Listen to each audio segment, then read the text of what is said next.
Pernah mendapatkan celaan dalam hidup? Halo? Pernah disoal oleh orang lain? Pernah direndahkan oleh orang lain? Nah, Allah tuh memberi kesan kepada kita, jangankan engkau Rasul yang paling mulia saja pernah mendapati itu. Tapi bagaimana seni mendapatkan ketahanan sehingga dalam dicela pun tetap tenang, dalam disoal pun tetap hatinya nyaman.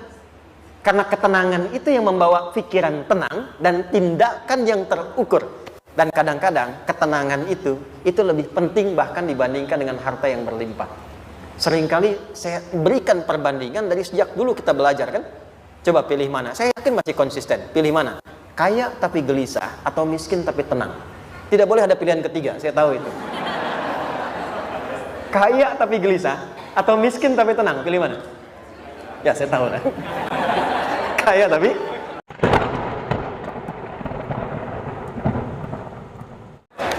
baik, yuk pelan-pelan. Jadi turunnya surah Ad-Duha dan surah Al-Insyirah, hikmahnya satu atau fungsinya satu, memberikan petunjuk bagaimana mengatasi satu persoalan sesulit apapun tapi masih dapat menghadapinya dengan keadaan yang tenang. Satu surah ini atau dua surah ini diturunkan untuk membimbing setiap hamba menuju kepada ketenangan hati. Dua, membangun kekuatan mental sehingga dalam situasi apapun dia tetap kuat mengatasi berbagai persoalan kehidupan. Nanti terapannya banyak, di bisnis ada. Nanti saya turunkan contohnya. Kadang-kadang ikut tender, sudah bagus, sudah menang, tapi proyeknya diambil orang. Ada yang begitu? Nanti ada ayatnya, ada. Nanti kita turunkan. Udah siap-siap, kan pengen melamar, ternyata keduluan orang, gitu kan? Udah siap-siap, pengen dapat ini, mau lulus, ternyata nilainya nggak seperti yang diharapkan. Muncul, ada, selalu ada demikian. Nanti kompleksitasnya banyak. Tapi dua surah ini, kalau kita bisa kuasai artinya dengan baik, pahami dengan benar, maka akan ada sesuatu yang beda yang terasa dalam jiwa kita dan kesiapan mengatasi setiap persoalan dalam kehidupan. Yuk kita baca dulu ya, supaya dapat keberkahannya dari dua surah ini. Saya bacakan, Anda ikuti ya. A'udzu billahi minasy syaithanir rajim.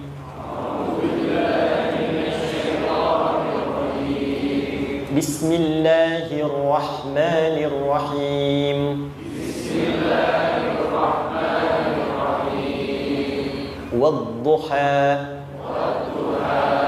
Wallayli idha saja Ma wadda'aka rabbuka wa ma qala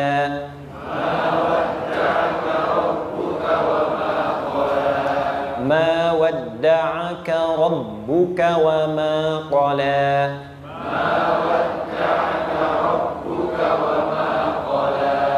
Walal akhiratu khairul laka minal ula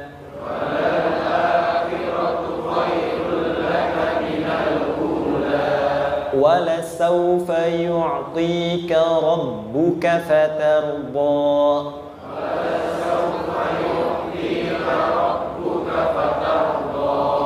Alam yajidka yatiman fa'awa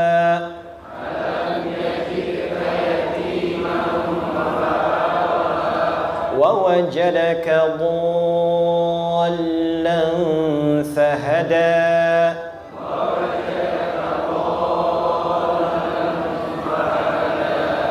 ووجدك عائلا فأغنى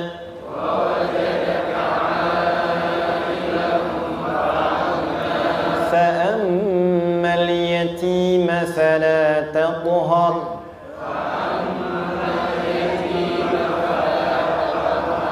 وأما السائل فلا تنهر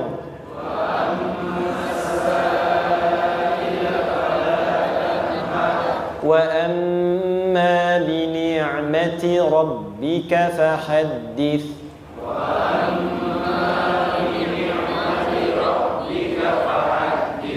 Baik, satu surah dulu, alhamdulillah. Izin saya bacakan tadi untuk diikuti supaya setidaknya Kalau kita pulang dan ditanya, bagaimana hidupmu engkau jalani? Seperti apa engkau berinteraksi dengan Quran yang telah aku turunkan?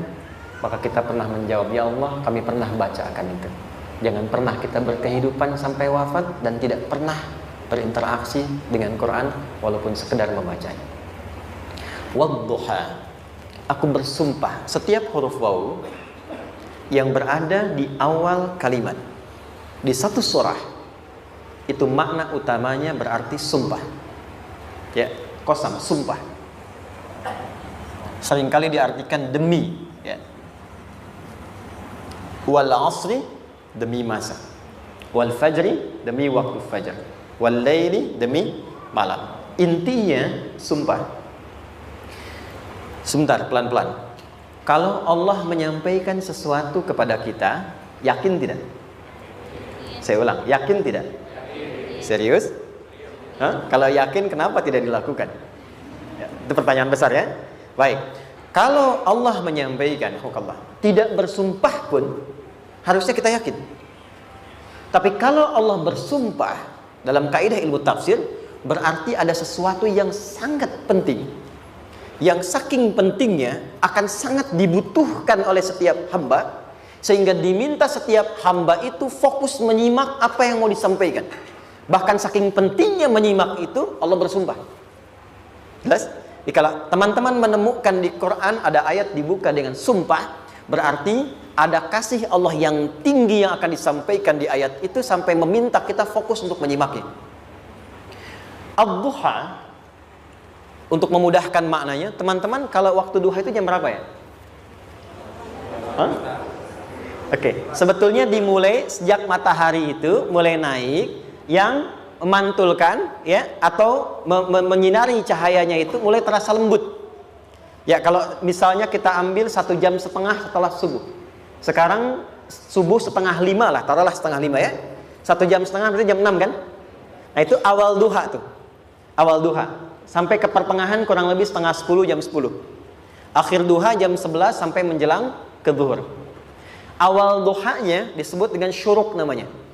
Syuruk. Jadi syuruk itu awal duha. Kalau sudah jam 6 ada cahaya matahari ya. Enak nggak ke tubuh kita itu? Nyaman nggak? Jam 8 enak nggak kalau berjemur ya? Jam 9 enak ya?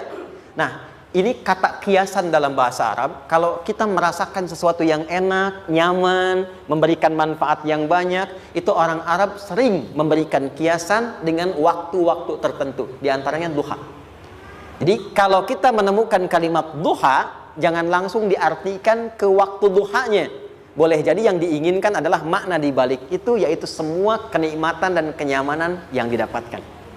Cara mengartikan ini, wadduha, aku bersumpah, kata Allah, ya Muhammad, demi semua kenikmatan yang kau rasakan dalam hidup, seperti engkau merasakan kenikmatan cahaya duha itu. Jelas? Wal laili idza saja, dan aku bersumpah, al-lail, lail itu apa? Malam. Baik, lail turunannya, layali jamaknya, lela, lili, lala, itu malam. Jadi kalau ada ibu leli, ibu malam-malam ya. Al-lail. Oke. Lail itu malam. Malam gelap nggak? Gelap. Tapi kalau gelapnya gulita, tidak ada cahayanya, gelap betul gitu. Gelap ya. Misalnya sedang kita dapati misalnya satu momentum padam lampu, padam semua, dan pas gerhana misalnya gelap sekali. Nah, itu bahasa Arabnya disebut dengan saja namanya. Ya, saja. Wal laili idza saja. Dan malam apabila telah gulita. Zaman Nabi kan gak ada lampu, ya, belum ada PLN, ya, dan seterusnya. Jadi gelapnya betul-betul gelap. Saya mau tanya sebentar, biasanya kalau situasi gelap itu mudah nggak menemukan benda tertentu? Melangkah mudah atau sulit? Tidak mudah untuk dilakukan kan? Dalam bahasa Arab, kalau kita ingin mengungkapkan satu kegamangan yang luar biasa, sampai kita merasakan gelap dan sulit melangkah, bukan hanya karena nggak ada cahaya, mungkin karena ada pekerjaan tertentu yang menyulitkan, masalah tertentu yang menyulitkan, sehingga merasa seakan-akan kita tuh gelap, makan nggak enak, melangkah susah. Pernah nggak merasakan situasi yang saking beratnya satu beban itu seakan-akan makan nggak mau, melangkahnya berat, ada vertigo, kadang-kadang pusing? Pernah merasakan itu? Itu bahasa Arabnya wal laili idza saja. Perhatikan kalimatnya. Ya Muhammad sallallahu alaihi wasallam, aku bersumpah demi semua kebahagiaan dan kenikmatan yang engkau pernah raih seperti merasakan kenikmatan cahaya Tuhan. Dan mungkin persoalan hidup yang pelik yang membuat engkau merasakan kesulitan, seakan-akan merasa di suasana gelap yang gulita. Ma wadda'aka rabbuka wa ma qala. Tanamkan dalam jiwamu yang paling dalam, aku tidak akan pernah meninggalkanmu. Ada suami pulang dari pekerjaan, mendapati istri sedang termenung dan mengalir air matanya. Tiba-tiba suaminya datang mengatakan, hangat sekali pada istrinya, di sampingnya membelainya dan mengatakan, "Ma, demi semua suka yang pernah kita lalui bersama, dan demi duka yang mengalirkan air matamu saat ini pun, tanamkan dalam hatimu yang paling dalam, Papa akan selalu bersama Mama dalam setiap situasi itu." Kira-kira para ibu merasakan itu bagaimana perasaannya? Masa sih? Tapi itu menarik loh. Menarik ya. Jadi kalau teman-teman ngaji surat Yusuf, di surat Yusuf itu laki-laki diilustrasikan dengan matahari, perempuan diilustrasikan dengan rembulan. Ya. Inni ra'aitu ahada asyara kaukaba wasyamsa wal qamara ra'aituhum li sajidin. Ayah, aku melihat bulan dan matahari serta 11 gemintang sujud hormat kepadaku. Jadi matahari diartikan itu sebagai laki-laki, suami, ayah. Kenapa disebut matahari? Diilustrasikannya, matahari itu kan menyengat dengan kuat. Kalau kita menjemur, mengeringkan pakaian, melindungi. Tipikal suami itu melindungi. Ada yang ganggu istri, sengat dengan kuat. Ada air mata yang mengalir, hey, keringkan itu sehingga tidak larut air mata mengalir di pipinya. Itu matahari. Sebaliknya rembulan. Rembulan itu kan enak dipandang, bukan bulannya ya. Bukan bulannya. Kalau bulannya kan desainnya nggak sempurna, baik terlihat. Tapi cahaya rembulannya tampil dengan indah, tampil dengan baik, enak dipandang, menenangkan, dan tidak tertukar. Jangan sampai ada istri jadi matahari, suami jadi rembulan. Jelas ya? Dengan kekuatan bulan aku menghukummu, ya kan? Itu salah. Oke. Tahan sampai sini, tahan. Lihat baik-baik. Saya berhenti sampai sini dulu. Kalau di Quran ada ayat menyebutkan, tidak spesifik orang yang disebutkan dan kapan kejadiannya, maka peristiwa itu akan terjadi dan dialami oleh kemungkinan generasi berbeda di setiap masa dengan tokoh berbeda tapi perasaan yang serupa. Sebaliknya, kalau disebutkan namanya, jelas identitasnya, kapan kejadiannya, maka peristiwa itu hanya akan menimpa orang tersebut dan tidak akan dialami lagi orang lain setelahnya. Saya tanya dulu yang akhwat, yang perempuan, kenal Maryam? Kenal, bagus. Kenal di mana? Maryam anaknya Imran, mengandung, melahirkan Isa alaihissalam, Yesus Mesias, tanpa disentuh laki-laki manapun.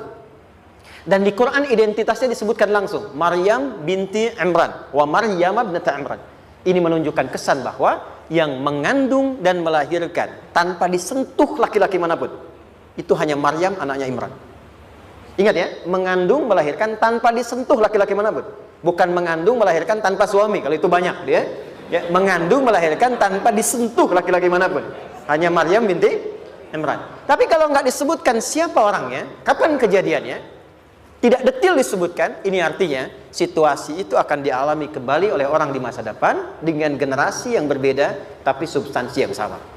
Pertanyaannya, pernahkah kita mengalami situasi yang sulit sampai seakan merasa gelap? Nah, baik, maka adab yang pertama, jika mengalami situasi seberat apapun dalam berkehidupan, maka dekati Allah subhanahu wa ta'ala. Ini awalnya, dekati Allah. Apalagi kalau ada yang mengatakan, ini nggak mungkin, ini nggak akan terjadi, ini nggak bisa. Kalau sudah ada tanda seperti itu tanda langsung dari Allah, supaya Anda diminta langsung mendekat kepada Allah dan tinggalkan semua makhluk. Karena Allah hanya akan mengabulkan langsung kepada Anda tanpa perantara siapapun. Itu yang terjadi pada Nabi Zakaria. Ini nggak mungkin, ini mustahil. Maka beliau langsung memohon kepada Allah dan langsung menyebutkan, ya Allah, saya minta darimu saja, tidak dari yang lain. Maka dikabulkan seketika. Jadi yang pertama, jika punya kesulitan sebesar apapun, seberat apapun, cepat dekati Allah. Maka di situ akan dijawab langsung oleh Allah, ma wadda'aka rabbuka wa ma qala. Hambaku, sepanjang engkau mendekat kepadaku, maka yakinkan dalam dirimu, situasi apapun yang kau rasakan, aku tidak akan pernah meninggalkanmu. Sudah? Satu? Paham sampai sini? Oke. Pelan-pelan ya. Saya belum bicara caranya. Saya baru bicara di awal motivasinya. Dekati Allah dulu, nanti caranya didetilkan di surah Al-Insyirah. Teruskan. Ma wadda'aka rabbuka wa ma qala. Walal akhiratu khairul laka minal. Perhatikan. Hei, seberat-berat bebanmu saat ini, ingat, satu saat akan tuntas. Dan ini pun ujian. Kalau sudah meninggal, gak ada ujian lagi. Dan nanti kehidupan yang sekarang, apapun yang kau pertentangkan, perdebatkan, perselisihkan, itu semua akan ditinggalkan.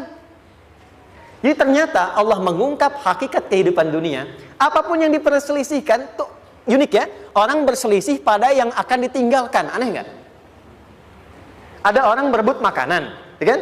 Rebutan sampai berkelahi dan sebagainya. Pada akhirnya, makanan yang diperebutkan itu pun akan ditinggalkan. Yang ini meninggal, itu meninggal. Jadi memperebutkan sesuatu yang pada akhirnya akan berakhir.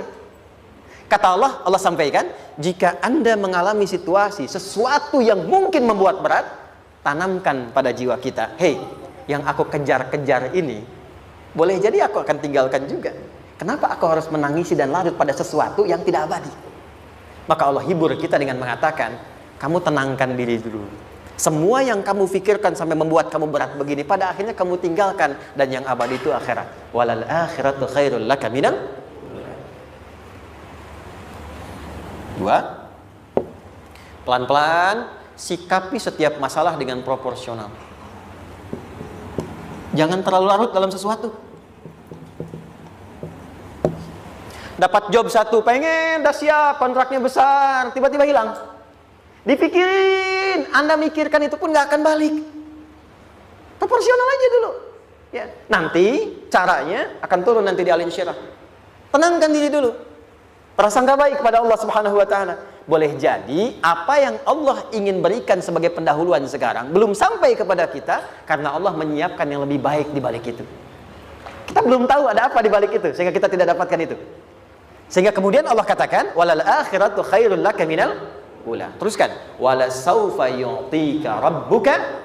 Pelan-pelan, orang yang punya sikap seperti ini itu cenderung lebih dekat mendapatkan ridha Allah dibandingkan dengan orang-orang yang larut dalam kesulitan. Orang yang move on dengan setiap persoalan dalam kehidupan, cepat berpikir secara proporsional, tidak menggantungkan hidupnya pada persoalan tertentu sehingga membuat dia menjadi beban, itu lebih mendekatkan dirinya kepada ridha Allah dibandingkan dengan orang yang meratapi persoalan hidupnya. Ya. Pelan-pelan. Jadi spiritnya, kalau punya masalah apapun, jangan dilarutin terus. Gak usah diratapi, cepat move on. Berpikir lagi, rencanakan lagi. Nanti, detailnya ada di Al-Insyirah. Tapi poin besarnya, janji Allah mengatakan, kalau Anda bisa move on, proporsional, maka yang dijanjikan oleh Allah, di situ Allah percepat datangnya ridha Allah Subhanahu wa taala. Kalau ridha Allah sudah datang, maka akan dua yang diberikan. Pertama kali, ketenangan di dalam jiwa, dan yang kedua, kemampuan untuk berikhtiar lebih baik mencapai apa yang diinginkan. Satu, kalau ridha Allah sudah diberikan pada seorang hamba, yang pertama diberikan ketenangan dalam jiwa. Bukan dunianya dulu.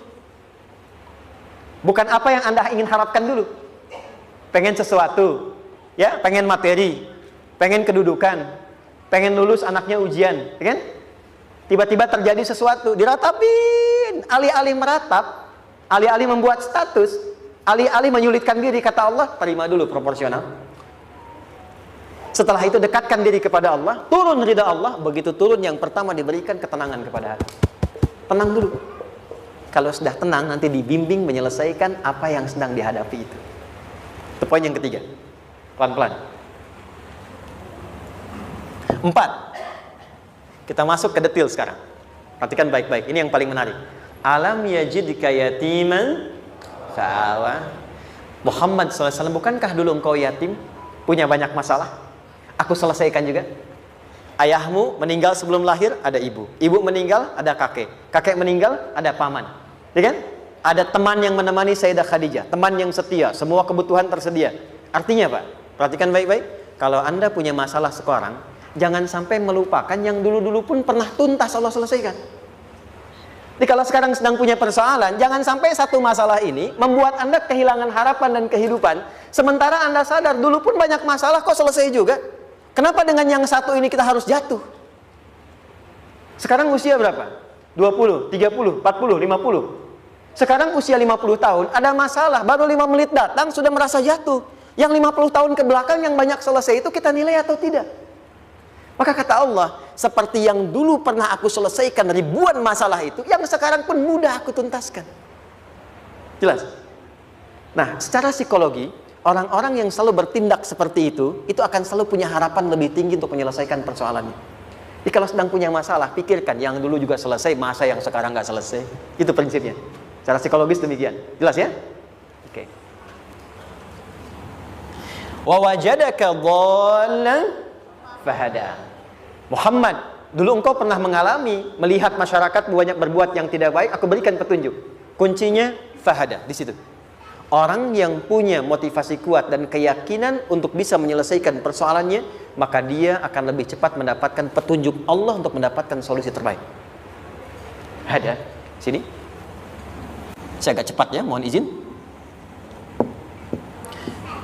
Wa wajadaka 'ailan fa'aghna. Bahkan, maaf, bukan sekedar selesai, kalau perlu saya bikin kaya, kata Allah.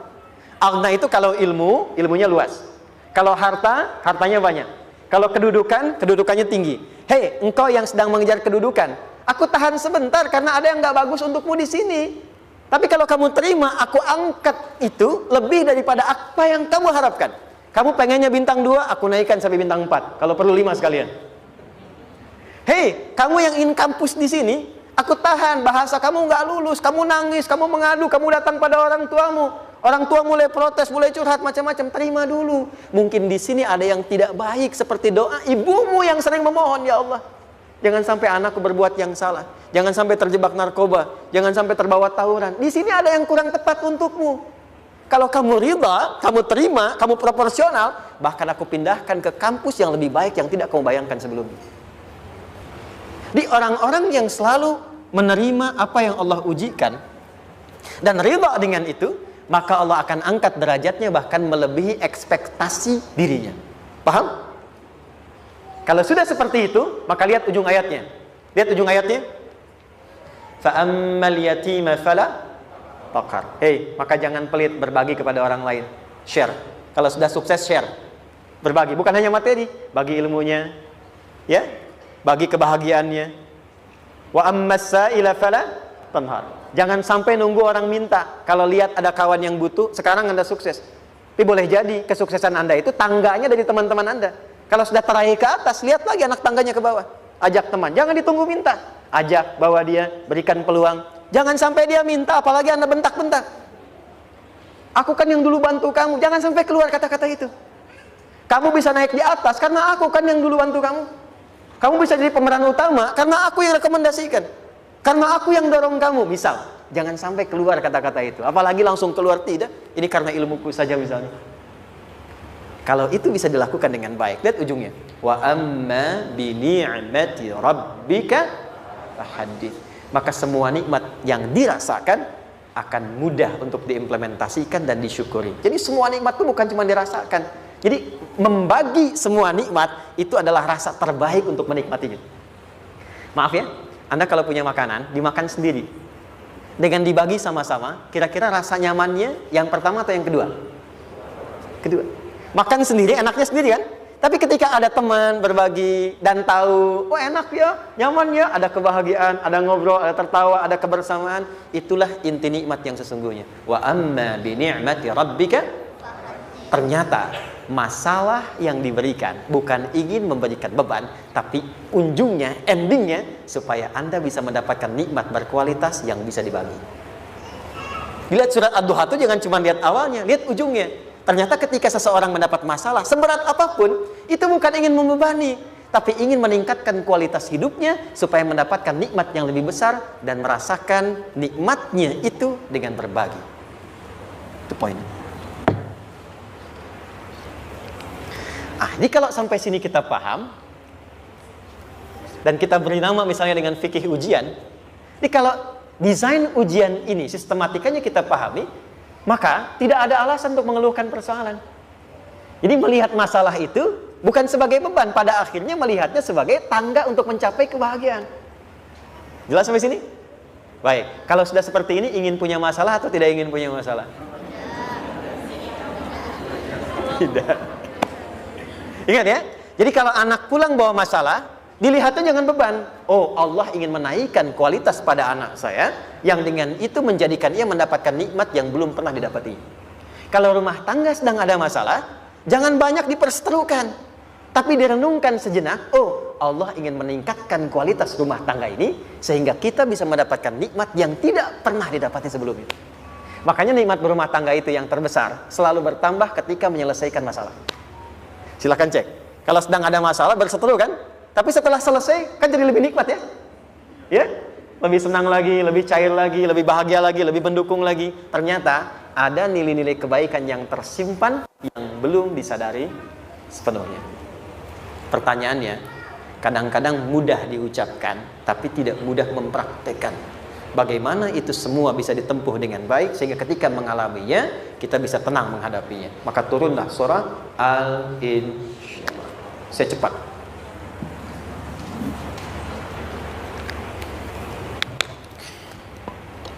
Teman-teman, ini apa? Kelas ya? Baik, pelan-pelan sedikit.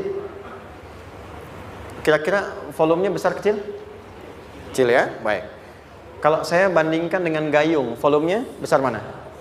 Gayung ya? Baik. Kalau ini saya perlebar,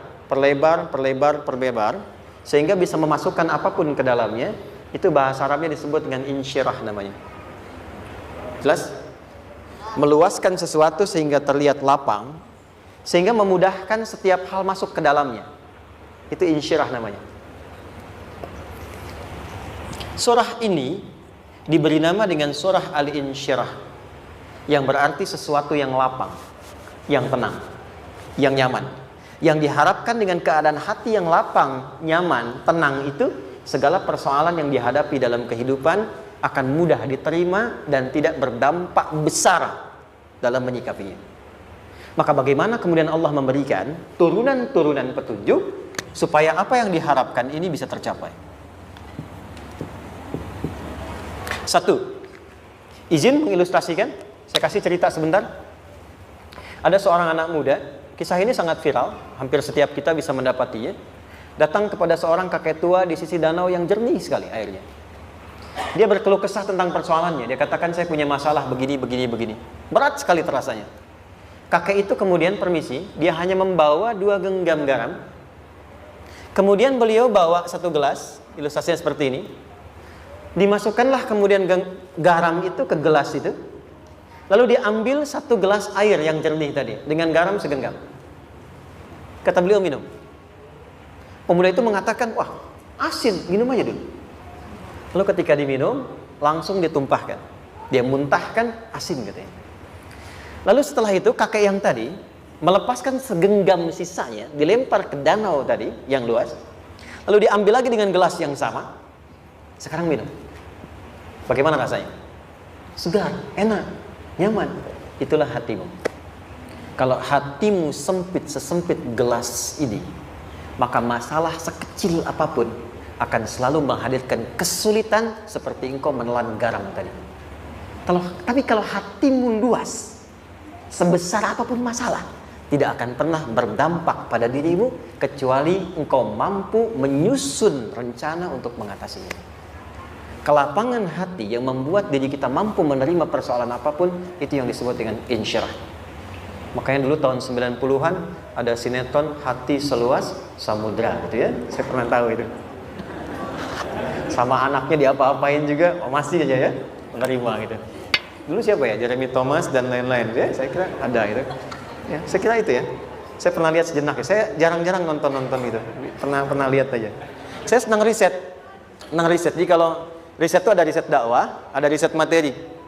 Saya teman-teman yang musik gitu ya, saya tidak tidak terlalu dekat dengan musik karena saya di Quran gitu. Tapi untuk mengetahui hukum musik itu bagaimana, saya riset. Sampai ke notasi saya tahu. C, D, F, G, A, B, C, G, A, B, C, D, F, G, D, F, G, A, B, C, D, A, B, C, D, F, G, A, F, G, A, B, C, D, E, B, C, D, E, F, G, Ais, B, F, G, Ais, B, C, D, Ais, Fis, C, D, Ais, Fis, G, Ais, Bis, Cis. Gitu kan ya? Ya, tapi kalau diminta piano, gitar, ini saya nggak bisa. Ya, tapi untuk menentukan hukum, nah kita bisa paham gitu. Misalnya boleh nggak baca Quran pakai langgam Jawa gitu kan? Nah hukumnya apa? Nanti dari teori itu muncul. Ya, paham ya? Nah, oke, balik sini. Perhatikan baik-baik. Satu, saya agak cepat. Ini ditafsir langsung turun Al-Insyirah. Yang pertama, alam nashrah laka sadrak wa wada'na anka wizrak allazi anqadha dhahrak. Tahan sampai sini dulu, 3 ayat. Saya mulai dari ayat kedua dan ketiga. Perhatikan baik-baik. Wa wada'na anka wizrak allazi anqadha dhahrak. Artinya apa? Artinya satu beban yang diletakkan di pundak yang berpengaruh kepada semua bagian tubuh. Kita pernah melakukan atau melihat yang angkat beban ya? Beban kan semakin berat diangkat, semakin terasa ke bagian-bagian tubuh ya, ke semuanya. Nah, itu namanya wizrak alladzi anqadha dhahrak. Beban yang dipikul yang berat sekali sampai semua merasa. Makanya jadi satu ungkapan dengan mengatakan dia sedang memikul beban yang sangat berat. Sampai kepalanya pusing, tidur nggak nyaman, miring kanan, miring kiri. Itu namanya ya alladzi anqadha dhahrak. Satu.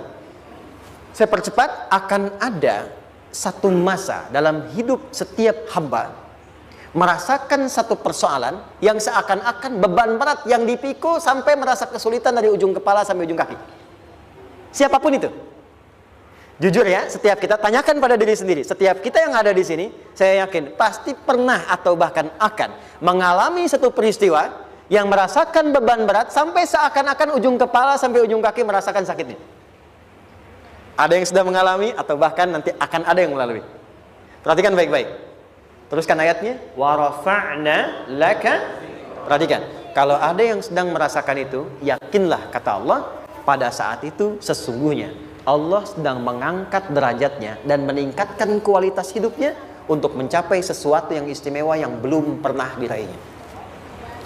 Dari sini kita buat persamaan.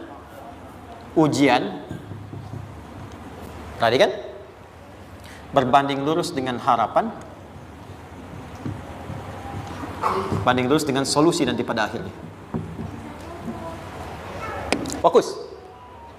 Lulus di sini, insya Allah setiap persoalan akan lebih mudah untuk diatasi. Ujian, seberat apapun yang sedang kita alami, tidak akan pernah diberikan kepada kita oleh Allah, kecuali ternyata hikmahnya untuk mengabulkan harapan-harapan besar yang sebetulnya kita mintakan. Jujur ya, setiap kita kan sering punya permohonan ya, sering berdoa ya, ya Allah minta ini, minta itu, minta ini, minta itu, gitu kan? Nah, cara Allah mengabulkan harapan kita itu, yang pertama, jalurnya lewat ujian. Karena semua kesuksesan itu, desain dasarnya adalah melewati ujian. Coba, anak-anak kita yang sedang sekolah itu, apa mungkin diwisuda dengan penuh kebahagiaan kalau nggak mengalami ujian? Hah? Lewat ujian dulu kan? Dia belajar dulu, ujian dulu, ngatasin soal dulu, lulus, baru wisuda. Apakah mungkin akan dapat IPK 4 yang diharapkan kalau tidak mengalami ujian? Belajar dulu, ya kan? Ada waktu, sempat dia bangun malam, siang, dan seterusnya, belajar, keringat, dan sebagainya, baru bahagia kan? Dan ternyata belajar itu untuk diwisuda. Sebab kalau kita tidak belajar, mustahil dapat wisuda. Kalau tidak lewat ujian, mustahil dapat ijazah.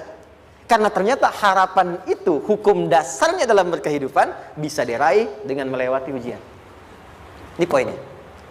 Jadi mohon, kalau sedang mengalami sebuah peristiwa dan kita harus menghadapi itu, coba renungkan. Sebetulnya pernah berdoa apa sampai kita mengalami itu, sehingga dengan jalan itulah sebetulnya Allah ingin mengabulkan harapan yang dulu pernah kita mintakan. Jelas? Oke, satu. Yuk turunkan rumus ya pelan-pelan. Quran surah kedua ayat 286. Ini kesini dulu baru nanti kita balik lagi. 2 Al-Baqarah ayat 286. La yukallifullahu nafsan illa usaha. Tahan sampai sini. Lihat baik-baik. Hukum pertama. Allah tidak mungkin menguji seorang hamba di luar batas kemampuannya. Jadi kaidah yang pertama tadi, kalau kita sedang diuji, sebetulnya ada harapan dan doa yang pernah kita mohonkan dan Allah ingin mengabulkan itu, jalan pertama adalah ujian. Tapi adilnya Allah, tidak akan pernah kita diuji kecuali sesuai dengan kemampuan kita. Jadi kalau nggak mampu, nggak mungkin diberikan ujian. Ingat ya, kalau tidak mampu, tidak mungkin diberikan ujian. Artinya harapan yang kita mohonkan pun akan sesuai dengan kemampuan kita. Jadi kalau kita minta sesuatu nggak mungkin bisa menggunakannya, nggak akan dikasih. Nah, balik ke sini untuk memberikan ketenangan kepada hati kita. Kalau sedang menerima persoalan, setelah kita mengatakan, oh ini mungkin ada harapan yang ingin saya dapatkan, jalannya lewat sini. Untuk memberikan ketenangan kepada hati, begitu persoalannya tiba, langsung katakan pada diri kita, saya pasti bisa menjalaninya. Mustahil saya diuji kalau nggak mampu menjalaninya. Itu bahasa singkatnya. Ingat ya, kalau ingin mudah menyelesaikan persoalan, kata Quran, setiap ada ujian, langsung katakan pada hati kita, insya Allah bisa. Nggak mungkin saya diuji kalau saya nggak sanggup. Jelas? Dan tanamkan itu pada hati yang paling dalam. Ini nggak mudah. Kalau cuma disimpan di pikiran, jadi beban. Tapi kalau Anda tanamkan dalam hati, seberat apapun masalahnya, pasti saya sanggup, pasti saya bisa. Pernah lihat dulu ada acara 90-an Benteng Hattori? Oke? Benteng Takeshi ya? Takeshi ya, gitu kan? Artinya kan bisa jawab ya. Saya tahu Ninja Hattori mendaki gunung, lewati lembah, ya tahu ya. Son Goku, Son Gohan, saya tahu itu. Son Goku, Kamehameha, Piccolo itu, yang nulisnya Suzuki Watanabe, saya tahu itu. Benteng Hattori, balik lagi ya. Benteng Takeshi ya. Puncaknya kan main pakai itu kan, pakai tank ya dan sebagainya. Tapi pernah ingat gak satu episodenya itu? Begitu akan bertarung, kan selalu ada motivator di sampingnya itu mengatakan, ayo kamu bisa, gitu kan? Wah, namanya. Dia nggak ngaji Quran tuh. Kita punya ayatnya. Pernah nggak? Buka lagi ya dulu ya. Oke. Korea, kenapa bisa nyusul Jepang? Salah satunya, waktu Jepang itu maju, setiap di Korea itu ditanamkan dari mulai anak-anak TK-nya. Kita harus lebih daripada Jepang. Sejak anak-anaknya TK. Itu ditanamkan betul.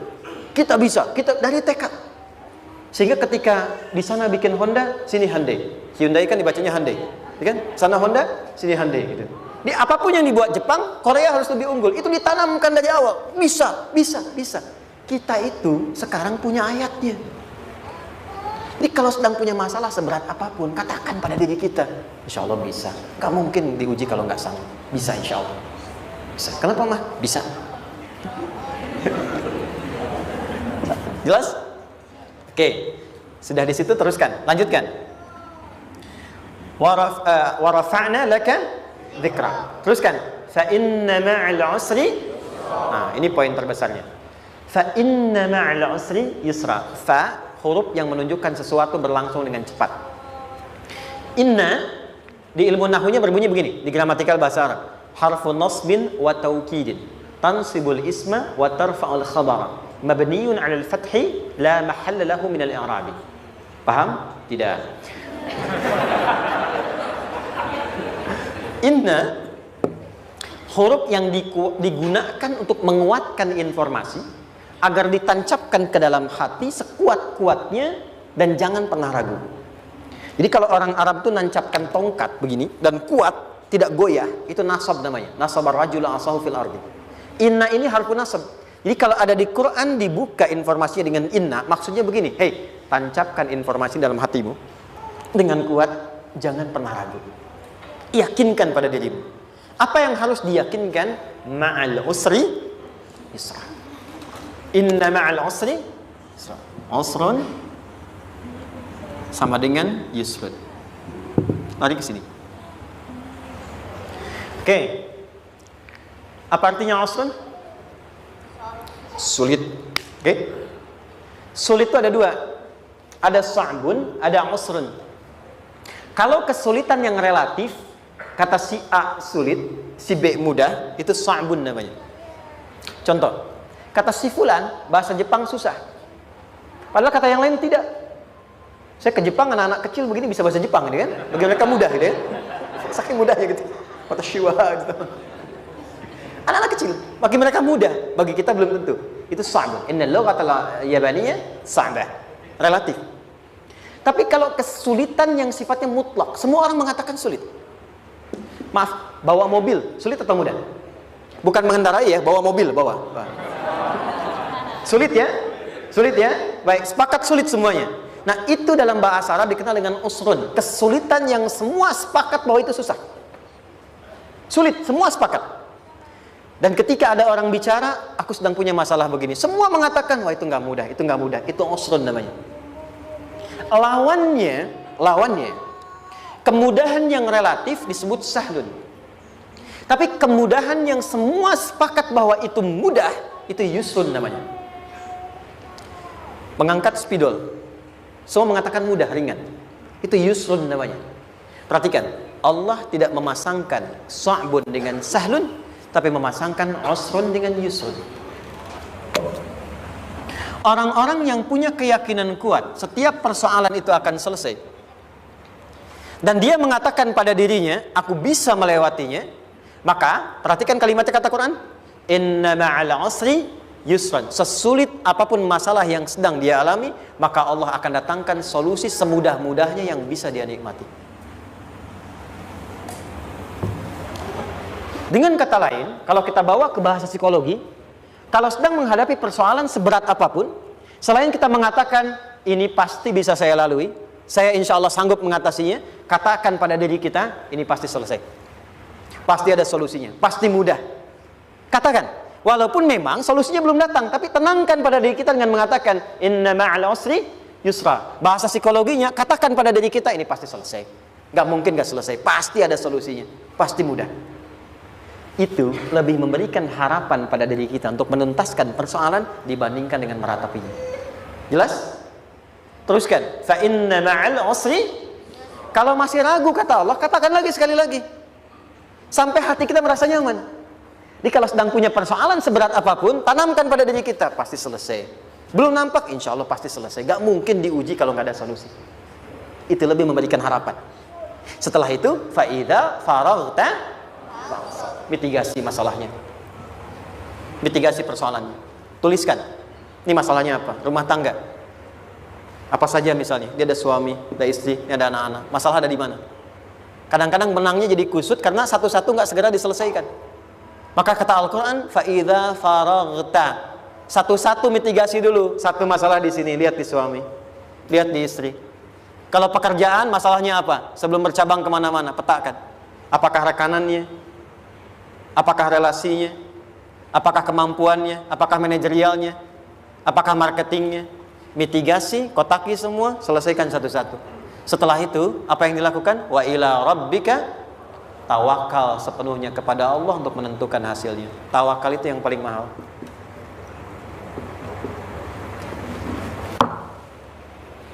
Anda kalau nggak punya kepasrahan, stres. Karena selalu memikirkan apa yang mau dikerjakan dan selalu orientasi pada hasil. Kita punya tawakal. Kalau kita mampu menyerahkan sesuatu, gini, di sini ada orang yang paling jago misalnya main basket. Ada pertandingan basket. Begitu dibuka, udah tim musyawarah serahkan aja pada si fulan. Kan? Dia yang paling jago, dia. Bukankah dengan menyerahkan itu bukan hanya kita berikan sebuah tugas, ya kan? Tapi dengan itu ada kelapangan tersendiri kan? Yakinlah sukses, ini paling hebat. Pernah ada perasaan gitu? Sekarang, siapa yang paling mampu menguasai? Siapa yang paling hebat menyelesaikan segala hal? Siapa yang punya segalanya? Bukankah Allah? Orang-orang yang punya tingkat tawakal yang tinggi, maka satu, dia akan lebih stabil keadaan mentalnya dan tidak akan pernah gelisah dengan kekecewaan. Nggak ada kecewa. Karena tawakal itu kalau sudah kepasrahan pasti menerima hasil. Kalau sudah tawakal, terserah Allah tetapkan apa saja. Mau dapat sekarang, dapat besok, dapat nanti. Puncak yang paling tinggi, tugasmu hanya berikhtiar semampu yang bisa dilakukan. Selanjutnya, biarkan Allah menetapkan apa yang menjadi bagian dari maslahat kehidupan kita. Saya tutup. Cara Allah menjawab harapan kita ada 3. 1. Memberi langsung apa yang kita mintakan. 2. Menunda itu sampai kita siap menerimanya. 3. Mengganti apa yang kita inginkan dengan apa yang kita butuhkan. Saya ulang ya. 1. Memberi langsung apa yang kita mohonkan. Misal, ya Allah, saya ingin A misalnya. Anak saya pengen ke ITB. Tapi nggak mungkin tiba-tiba langsung masuk ITB kan? Pasti lewat ini dulu kan? Ada ujian dulu, ikut tes dan seterusnya, diterima sesuai. 2. Kadang menunda sesuatu sampai dia sanggup menjalaninya. Anda punya anak usia 5 tahun, pengen diberikan motor. Anda mampu untuk memberi motor, dikasih nggak? Tidak. Sampai dia sanggup mengendarai motor, baru Anda berikan. Terkadang ada yang kita minta sekarang, tidak didapati sekarang. Tapi ternyata tahun depan kita dapat. Kita harus sadar bahwa anugerah yang kita dapatkan tahun depan itu sebetulnya adalah hasil doa kita di tahun ini. Pernah dengar nggak kisah viral? Nabi itu berdoa baru dikabulkan setahun setengah. Setahun 6 bulan. Padahal itu Nabi loh. Kiblat pertama kita kemana? Palestina kan? Baitul Maqdis kan? Nabi berdoa, mohon terus nengok ke langit. Al-Baqarah 144, minta, jawabannya turun setelah setahun setengah, setahun 6 bulan. Ada yang mengatakan di tafsir setahun 8 bulan, baru dikabulkan setelah setahun setengah. Padahal kurang soleh apa Nabi? Nabinya siap, mungkin umatnya yang belum siap. Nabinya siap, tapi ada tantangan di masyarakat yang tidak mudah, yang mungkin bisa meruntuhkan dakwah, baru dikabulkan setahun setengah. Ketika semua umatnya sudah bisa siap menerima itu. Boleh jadi apa yang diminta orang tua sekarang terkabulnya mungkin belasan puluhan tahun pada anaknya yang nomor sekian. Tahu Imam Syafi'i? Imam Syafi'i itu kan nama aslinya Muhammad, bapaknya Idris, kakek yang ke atas yang ketiga namanya Syafi'i. Kenapa disebut Imam Syafi'i? Dinisbatkan pada kakek yang ke atasnya. Ternyata kakeknya ini seorang ulama besar, saleh, memohon kepada Allah, setiap di keturunannya ada yang bisa menggantikan lebih soleh, lebih baik lagi. Ternyata yang didapatkan bukan dari anaknya, tapi generasi keturunan yang kesekian. Anda belum sekarang bisa hafal Quran, misalnya Anda bermohon, berdoa, boleh jadi yang hafal mungkin bukan di anak, bisa di cucu, bisa di bagian keluarga yang lain. Maka terkadang tawakal itu tidak hanya memberikan hasil yang cepat, tapi memberikan keindahan yang terasa tertunda, tapi melengkapi kebahagiaan yang dirasakan. Penutupnya, boleh jadi minta ke ITB, diterimanya di Unpad. Minta motor, dapatnya mobil. Kalau itu senang, luar biasa. Minta mobil, dapatnya motor, gitu kan? Ternyata kadang-kadang desainnya yang terakhir. Saya tutup, Allah mengabulkan apa yang kita butuhkan, bukan apa yang kita inginkan. Anak Anda sakit, dibawa ke dokter. Kata dokter, jangan dulu makan jeruk. Maka Anda pulang, dia minta jeruk, Anda berikan apel. Saya nggak mau apel mah, saya pengennya jeruk. Nggak apa-apa nah, ini apel rasa jeruk misalnya kan. Anda berikan. Ternyata apa? Bukan ingin menyakiti dan tidak mengabulkan keinginan anak, tapi lebih memberikan apa yang dia butuh. Kadang-kadang maaf ya, teman-teman mintanya proyek A, udah capek, di situ nggak dapat, dapatnya di yang lain. Teman-teman, itu Allah berikan sebetulnya hasil ikhtiar Anda yang sebelumnya.